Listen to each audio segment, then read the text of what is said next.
Can't sleep? Don't want to sleep? Afraid to sleep? Are the windows closed? Are your doors locked? Did you check your closet and under your bed? Maybe you should keep a light on in the hallway, just in case. Now settle in. Make yourself comfortable. Lay back. Close your eyes. And let me tell you a story. The Luke in Time Mysteries begins with two private detectives. Luke, who's got a little bit of a drinking problem, and her partner Lyle, who's got a little bit of an eating problem. Together, they've got pretty big money problem. So when Marva walks into their office, offering gobs of cash, if they can find someone who's trying to kill her, they take the job without asking any question, which becomes their biggest problem, because soon enough, they walk into a trap and wind up dead. But that's not where this story ends.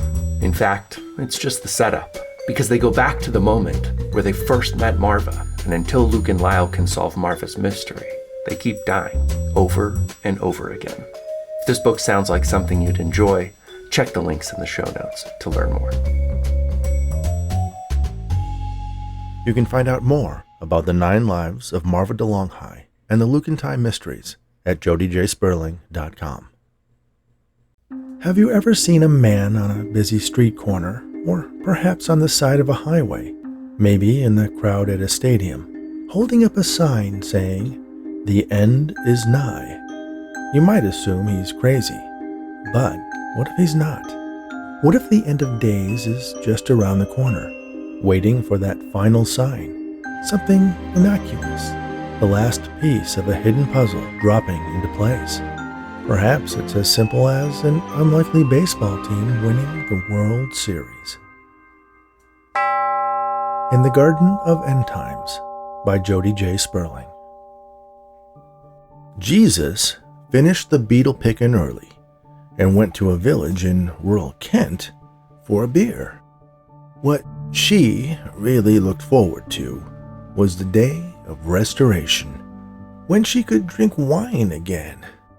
But 2,000 years ago, incarnate in the masculine, Jesus had been the sort to dole out hasty vows, which is why he said, "For I say unto you, I will not drink of the fruit of the vine until the kingdom of God shall come."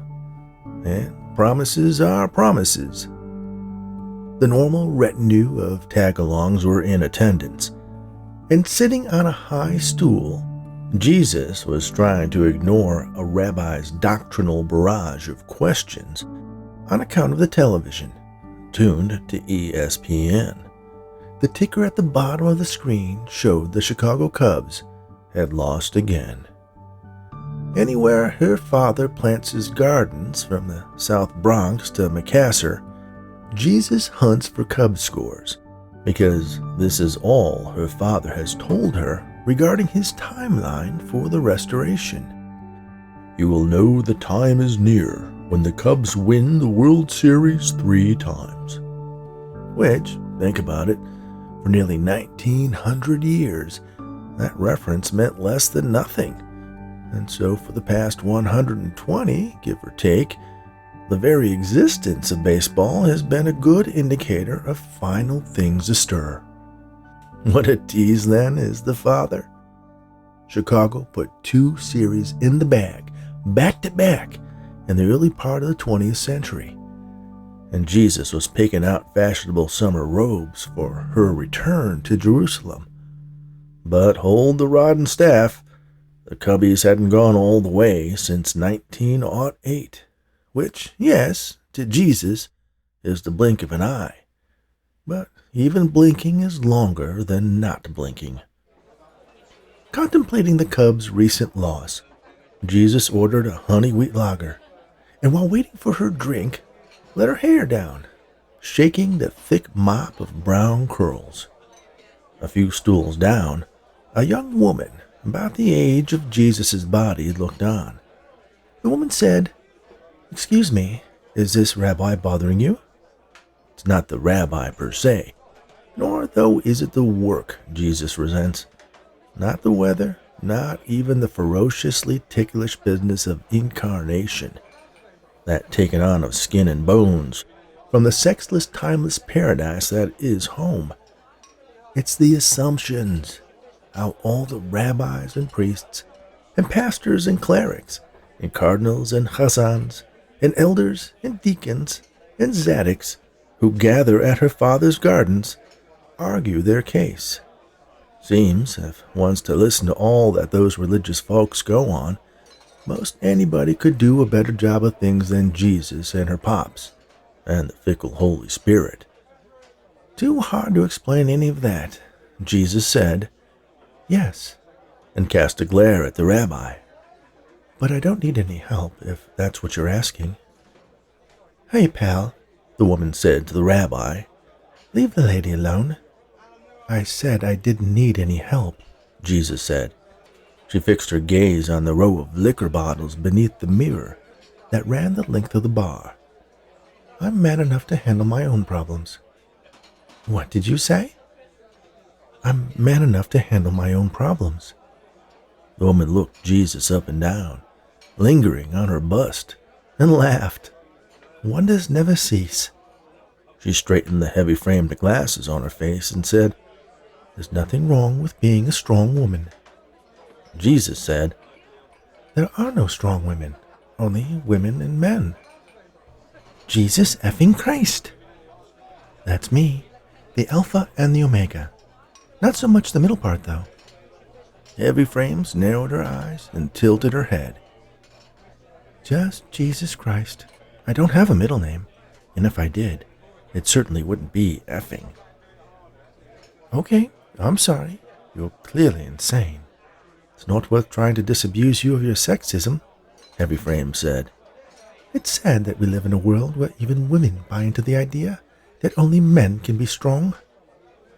Heavy Frames was turning to recapture her bar stool when Jesus said, "Strength is a masculine quality. Why is that a problem?" "I'm pretending I didn't hear that," Heavy Frame said. She buried mouth and nose in her wine glass and drained a long draught down her throat. Her hair, fixed in place with incredible amounts of gel, spoke more of the times than of her sexual orientation. Lesbians in Rome had worn flowers in their hair. Gays grew chest-length beards and blackened their leg and arm hair with charcoal. Jesus said, "Then you're making peace, which is a feminine quality." Heavy Frame swung around, her face red-stained with rage. "I don't know where you come from or who taught you such bullshit, but I'll tell you that where I'm from, there are plenty of strong women who stand for their beliefs, and plenty of men who run from a fight, which I think is what you mean when you say making peace." "You have said so," Jesus said. "Oh, piss off," Heavy Frame said. And it was about time to be heading off. Jesus smiled, dropped a gold coin on the bar, drank off her beer, and told the rabbi to wait up. It was good living in a woman's body. Jesus could slip into the restroom, where the rabbi would not follow, lock a stall door, and ascend to paradise. They're called Japanese beetles, and Jesus lately spends the growing season plucking the little bastards from her father's rose gardens. In the dusk of a punishing summer afternoon, when storm clouds zip the heat in and lightning peals across the horizon, when it could be AD 33 for all the rage the heavens promise to unleash, and when Jesus is wearing light-duty cotton gloves, pinching oil-slicked, green-glowing, redly reflective, armor-winged insect bodies from the finely chewed leaves of scented rose plants. When it's like that, all Jesus can think about is doing the whole robes dipped in blood, rider on a white horse, sharpened sword, come to judge the living and the dead thing.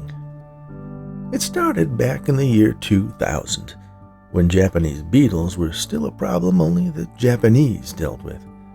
Jesus' father had planted his gardens in Kobe. Near the end of the blooming season, Jesus was instructed to harvest as many plants as she could manage and arrange their shipment to Israel. There would be a great feast in Jerusalem that year, and the Father wanted his rose gardens to be the main attraction. Jesus had never transplanted, let alone transported, grown rose plants, and she knew something was afoot, something more than the simple movement of flowers for a feast. She asked, if possible, that cup be taken from her. But, as in prior times, the Father was mute in response to the request. Second only to blood, the red damask rose pleased the Father most. Careful to pluck every beetle from the plant's leaves, Jesus potted 20 dozen roses, called the Kobe Shipping Company, and arranged for delivery. The potted soil had been treated for larvae, but somehow, somewhere, one of the rose plants must have escaped notice. The following year, there were reports of a species of beetle attacking beans and roses and practically any leafing plant all throughout the Middle East. Yasser Arafat accused the Israeli military of attempting a new biological warfare, but the accusations were muffled when it became clear that beetles harassed every land, government, and people, regardless of national affiliation and religious persuasion. Jesus' father sent her to Dubai to tend roses that year. Even in Dubai, Catholic priests and Jewish Zaddiks found her. Their greatest point of contention that summer regarded Jesus wearing a hijab. Jesus replied, "Would you have me crucified again?" "Give to Caesar what belongs to Caesar," the priest said, but the rabbis were not satisfied. There was no beer at all to be enjoyed there, and fresh yogurt with figs only appeals for so long. One day, around dusk, when the roses were in full bloom, and the Japanese beetles had been hand-plucked from every leaf on the rose bushes, Jesus suggested to the priest, an elderly man, and the only one among the religious stalkers who seemed to have warmed slightly to Jesus, that they brew mead in the cellar on the property where her father's roses grew. The priest had not brewed strong drink since he left the Trappist monastery, seeking a commission to bring relief to God's workers in the Middle East. They waited for final dusk and slipped out of the compound. In a field not far out of town, where a grove of oaks and cedars had been planted, and where the government had allotted millions of gallons of water to be poured, Jesus and the priest found a wild beehive. Jesus prayed over a fallen branch nearby, and the spirit kissed its brittle bark with tongues of flame. Jesus tossed green leaves and milkweed on the fire, and the resulting smoke she used to tame the hive. The priest hiked his habit and scaled the tree after Jesus said, "You have a penis. Being a man comes more naturally to you. Be brave." Later, the priest would express surprise at what Jesus had said, and Jesus would say, "I can be a man if necessary, but it is hard work." The priest would not be comforted or enlightened by Jesus' assessment. All told, they harvested a gallon of fresh honey, leaving that much and more for the bees to nourish their hive. The bees in the Middle East were the most generous bees in all the world. Perhaps they knew they were closer to God's holiness than other creatures, and this was a geographical knowledge as well. Acquiring distilled water happened to be more difficult than harvesting honey. It was finally by sleight that Jesus convinced a rabbi to go to market and obtain the needed water. "How can we perform our ablutions to the code of if we have fouled water?" The rabbi was wary of Jesus' request for 10 gallons, but eventually conceded. He returned with the plastic jugs and only 1 gold coin remaining from the 20 Jesus had sent him to town with. "Distillate is more valuable than explosives in these parts," the rabbi said. At midnight that same night, Jesus and the priest mixed the honey with water and live yeast. Before Jesus could enjoy the fruit of her labor, the Father called her home, and the next day she ascended after watering the rose garden one final time. To this day, there is likely yet a generous supply of deeply fermented mead hidden in the cellar of the abandoned compound, where the wild roses grow and where the Japanese beetles feast freely each year.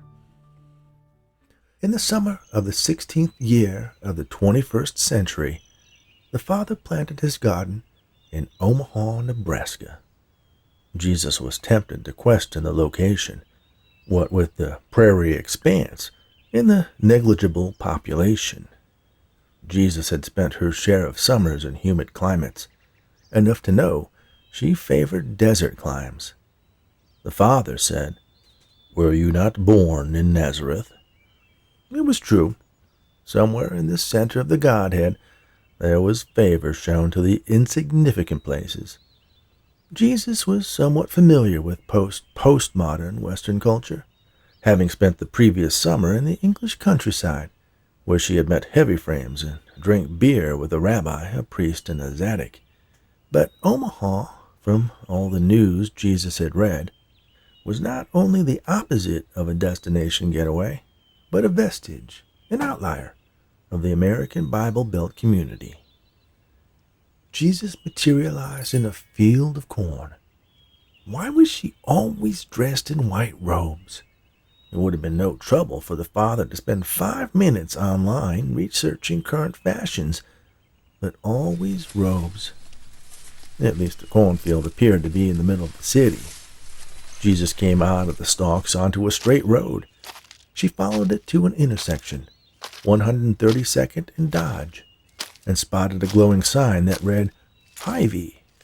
She patted her robes and found the standard 33 gold coins, one for every year she had suffered as a man during her first appearance. Everywhere about her, cars seemed rushed. Jesus nearly was hit by a truck as she crossed the off-ramp at Dodge towards the Hy-Vee. In the parking lot of the store, a young driver piloting a small red car blared his horn at Jesus.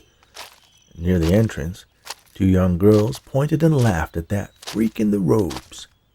"Father," Jesus prayed silently, "forgive them, for they know not what they do." Hy-Vee was a grocery store. Jesus asked the boy in a white-collared shirt and tan khaki pants where she might find a selection of clothing for sale. The boy scoffed. He didn't know if there was anywhere in town that carried robes. He also seemed to pity Jesus. "No, you misunderstand me. I'm looking for," what was the word? "Normal clothes, the type of thing a woman my age would wear." The boy thought for a moment. "There's a Target down on Maple." "Where?" The boy's face scrunched. He knew he was experiencing something unique, but he couldn't decide if it was the kind of unique thing he should respect or scorn. "Keep west on 132nd, he said. Walking, Jesus found it difficult to breathe.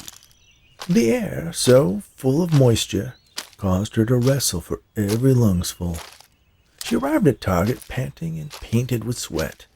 The wool of her robes beneath her arms and around her thighs was soaked through. She aimed directly for the woman's clothing and snapped up 2 camisoles, 3 36C cream-colored brassieres, horrible contraptions that most definitely caused cancer, but which she could not get away without wearing in 21st century America. 2 button-down plaid shirts, 2 pairs of 95% cotton Massimo jean shorts, and a packet of cotton Hanes underwear. The cost of goods in gold was difficult to estimate, but Jesus had it going for her that she could always manage to find an ailing cashier, some middle-aged woman who suffered from especially painful menopause or an acute case of arthritis, and to that woman Jesus could offer the gold coin and healing in exchange for the woman to use her own credit card to complete the needed purchase. Such was the case at Target, and Mary Druthers, 51, mother of James and Devon, would return to her husband with a coin valued at $800, and free of the wave of hormones that caused her to nightly scream at her husband Lachey for the most inane of circumstances. Jesus not only invested in that woman's financial well-being, but she rescued an ailing marriage with her healer's touch. Discarding her robes in the bathroom wastebasket, Jesus dressed in her new clothes. That which she bought for later, she bundled inside the second button-up, tying it off at the sleeves. The next matter of business was to find her father's rose garden. Over the past decade, the father had taken increasing pleasure in making the initial hunt more challenging. Jesus had spent the better part of her first week turning over every nook and cranny in the south of Kent, looking for her plot of damasks. Omaha was a smaller community but more spread out, and the thought of hunting in the humid, high-sun heat was almost more than she could bear. She walked east along Maple, a bit aimless, and feeling angry. Crows lit on the shoulder of the road some distance ahead, pecking the remains of an animal that had failed to ford the street. Jesus stopped short of the dead animal. Seeing it was a medium-sized tabby cat, Jesus felt compassion. She inclined her face to heaven and prayed. At first, the crows seemed undisturbed by Jesus' behavior and what was happening to their lunch. But when the cat mewed, revived by the Spirit, the crows hopped back a smidge, and the cat rolled to its feet and sprung at the nearest crow, tearing its throat out. The bird died without protest. The cat nuzzled its kill to the feet of Jesus, and Jesus stooped to thank the cat. "Go ahead, eat it. You must be famished. Death is a very tiring business, and life so much more." The cat butted its head against Jesus' soft ankles, and turning, set about picking the meat from its kill. Jesus scanned the horizon. At the intersection of 120th and Maple, there was a man, elderly, wearing filthy clothing. He held a sign. "Repent, the end is near." Jesus walked through the heavy wet air, leaving the cat to its meal. She hoped the cat had learned its lesson and would turn back from the road when it was well nourished. Nearing the filthy man, Jesus called out, "You wouldn't happen to know of any new rose gardens in the area?" The filthy man lowered his sign slightly. His jaw hung slack. This was always the way with the religious. They sensed Jesus before they knew her, but even though they came to know her, she never withheld her identity. They never embraced her. This filthy man was especially dumbfounded. "You're the Son of God." It was Jesus' turn to marvel. "You have said so." "Never thought you'd be so purty." The Son of Man was not one to behold. "Well, tastes change, I suppose." "Perhaps," Jesus said. She was at least considering the possibility that to one who recognizes God and man, beauty is of limited importance. "Can you believe these folks?" the filthy man said. "Every one of 'em drives past here, and not a one of 'em so much as look at me. They all seem to think I got disease in my bones." Jesus saw that in fact the man did have disease, though not in his bones, but in his mind. He suffered from a lack of monoamine, serotonin synthesis, resulting condition, severe anhedonia. Likely the man left his street-side post each day to return home, wherever home was, and upon reaching that place, succumbed to a crushing weight of depression near unto suicide. "May I lay hands on you?" Jesus asked. "Be my guest," the filthy man said.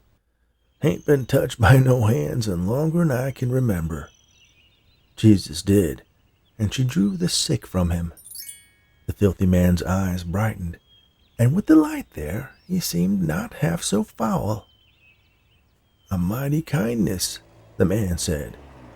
Jesus said, "Now, about those rose gardens." The man folded his sign. It felt weightless to him. Might be every driver down that stretch of road was aimed right at hell, and it couldn't seem to matter suddenly. "Don't seem to remember any news of new rose gardens. Over there," he pointed crosswise through the intersection, "there's the best garden shop in all Omaha. They'd likely to know about new gardens, I expect." Jesus followed the man's outstretched arm. "Thank you," she said. The man nodded. Turning to walk away, Jesus paused. She looked back. "What about the Cubs? The Chicago Cubs?" "Good gosh almighty," the man said. "They nearly won the whole cheese last year. Come right up to the Mets and crashed. This year they're supposed to be twice as good. I expect it might be high time." Jesus waved and thanked the man. The Cubs, who had been in third place in their division when she returned to her father from Kent the year before, had almost won it, and they were even better this season. As she walked to the garden store, she could almost taste the wine on her lips.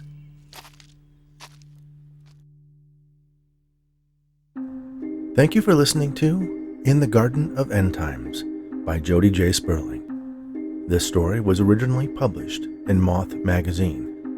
If you're a fan of booze-fueled, hard-boiled detective stories with a splash of magic, check out his Luke in Time mystery series and his other books, available at jodyjsperling.com. And check out his podcast, Becoming a Household Name, on your favorite podcast app. And don't forget to follow him on Substack at jodyjsperling.substack.com. Thanks again, and all the very best.